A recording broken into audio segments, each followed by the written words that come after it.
What's up, Fruitful investors? In this video, I'm gonna talk about how to find motivated sellers. There are a ton of ways on how to get great undervalued deals. I'm gonna show you my favorite coming up. Stay tuned. All right, guys, so you want some awesome real estate deals to do flips, wholesales, invest, whatever you wanna do. You're watching this because you want some best deals. So we flip about 25, 30 houses a year right now. So we're doing quite a decent amount of volume for our little business. And we have the marketing, I think, down pretty good. I'm gonna share with you exactly how we do it. Number one, first and foremost, you're probably saying, Matt, the market in North America, wherever you are, if you're in North America, the market in my area is crazy. How can I get deals? Sellers will never sell to me. Here's the thing. Sellers will always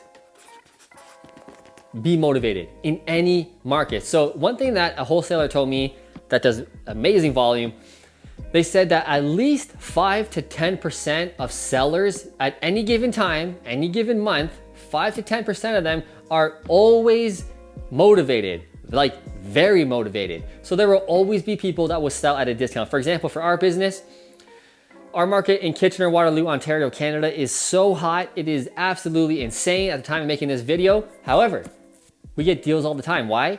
Sellers are always motivated and they just want out and they want an easy solution. Knowing full well, this is the catch, knowing full well they're selling at a discount. Their neighbor could have just sold, happens all the time. Their neighbor just sold for 500, let's say, and our offer is 400, like a lot, or 420 or something. They will still, the right ones, will still want to work with us and have us buy it just because of the ease that we provide, and they just want out now. So that's the kind of sellers you're looking for. You're not really looking for sellers that are tiptoeing. You know, I like the idea of selling to you guys, but I might entertain a realtor as well. That's kind of the worst seller to deal with because they're just never going to go with your offer, especially in this wild, crazy market. But just know there are always motivated sellers. So be optimistic. It will happen in any market. So number one, flyers. Now, no surprise. By the way, the marketing strategies I'm gonna share with you, if you are into real estate and you're researching a little bit, I'm not gonna say anything new in this video. You just gotta do it. This is the exact thing that I did when I started off building my wholesaling business to find our own flips, is that I was like, I don't wanna do those. There's gotta be this other secret I'm missing. When it comes down to it, no. You just gotta do all the things I'm telling you and do it consistently. That's the biggest thing you gotta do. So flyers, I'm gonna write shitty because you've probably seen all the shitty flyers with the handwritten, right? And they look like shit. That's done like that on purpose. So now I'll do a caveat because I also do professionally printed flyers. So we flip-flop between like shitty handwritten ones or printed ones, and then we do like professional full color realtor looking ones that say like we buy houses cash and stuff. They both do really well. The secret I found is they both do really well, but you gotta do massive volume. Like the flyers specifically have to be done. If you think like, oh, I'm doing 10,000 flyers a month, which is a lot for some people, and it is for like most little wholesalers, like times that by 10. Like that's the amount of volume you have to do if you really, really wanna do this. But one thing I will add is that this space specifically is very, very competitive. Why? It's the easiest to enter the market and be a wholesaler and send out flyers. It's easy. Like we all know the flyers, there's nothing fancy on my flyer that, you know, that you're not seeing if you're getting these in your mailbox. We buy houses cash, you wanna sell to us, we'll buy it as is, no commissions, no fees. Like that's what your flyer is gonna say essentially, but it has to be done in massive volume, but it is highly competitive because, like I said, it's so easy. There's no barrier to entry. Anybody can write a flyer and send it out. The key is volume. You have to flood the market and be consistent over and over and over again. So what we kind of do is we have 4 or 5 cities that we target all the time, and we just cycle through them. Every month we hit massive volume. This city, this city, this city, this city, and then we do the circle again. So like every 3 to 5 months, the seller in that town is seeing my flyer over and over and over. Yes, they're seeing all the other flyers as well, but I guarantee the other guys and girls aren't doing as much volume as we are, and they're probably not as consistent either because flyers is a hard game and it's very expensive. So that's one other thing I'm gonna write. Flyers are probably the most expensive strategy I'm gonna tell you guys on here. The most expensive. Oh man, like each flyer campaign we do, each city is like 15 to 20 grand a month. Now, most people don't have that, right? So that's why we can beat them out so easy because we get so much volume. But like that's what it takes. That's just flyers. We do all the other ones I'm gonna talk about. So like I said, you can do the handwritten ones, you can do the professional ones. What it really comes down to is volume and consistency. Beating the seller over and over and over again with your flyer. Because here's the thing, nobody really trusts our handwritten flyer in the fucking mailbox, right? Nobody, like almost nobody. But the people that do call that handwritten flyer, they gotta be motivated, right? That's the whole thinking behind making your flyer shitty, is you're kind of weeding out, you know, the people that aren't motivated, because they're just not gonna call this random shitty flyer. But someone who does call that, they're probably pretty motivated, so kind of does the weeding out for them. So that's why we do the handwritten or the color. It depends, up to you. Third, the other strategy we like, Facebook ads.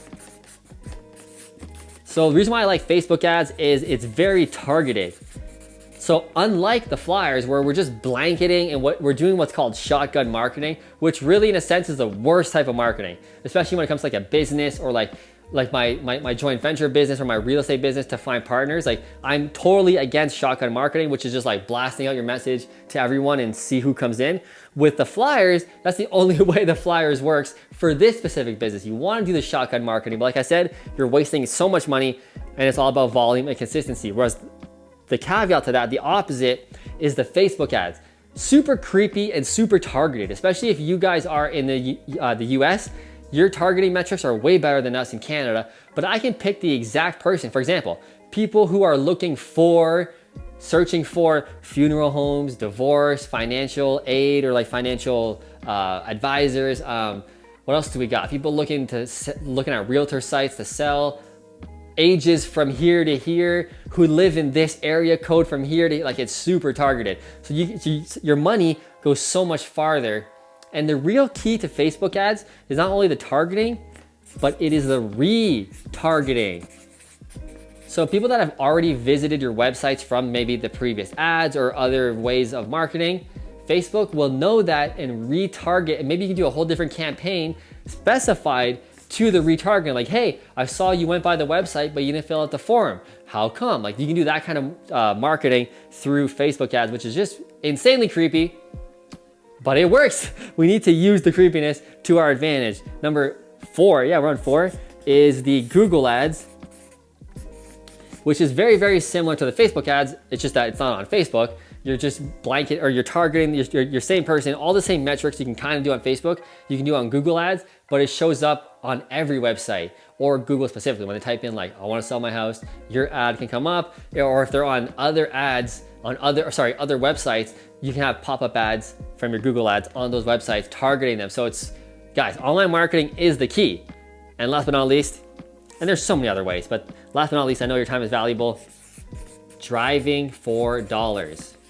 So that means you physically driving around looking for crappy houses that are in distress, maybe knocking on the door knocking is the same as driving for dollars. You're walking around looking for deals. Like, hey, this house is pretty beat up. Maybe they want to sell, knock on the door. Hey, I buy houses. Do you want to sell to me? Like I'm making it sound so easy and stupid because it really is. People want to overcomplicate like how to find motivated sellers by learning all these crazy algorithms and tricks. And what it really comes down to is just consistency and volume and doing it over and over again. If you stick with it for at least 6 months, ideally 12 months of flyers, Facebook ads, and you just do it, you will grow a business and get deals if you're obsessed and you're willing to work hard. Anyway, guys, that's the video. That's the tips I have for you on how to find motivated sellers. If you liked it, if you enjoyed it, smash that like button. Also hit that subscribe button so we can see more of each other. I'll see you in the next video.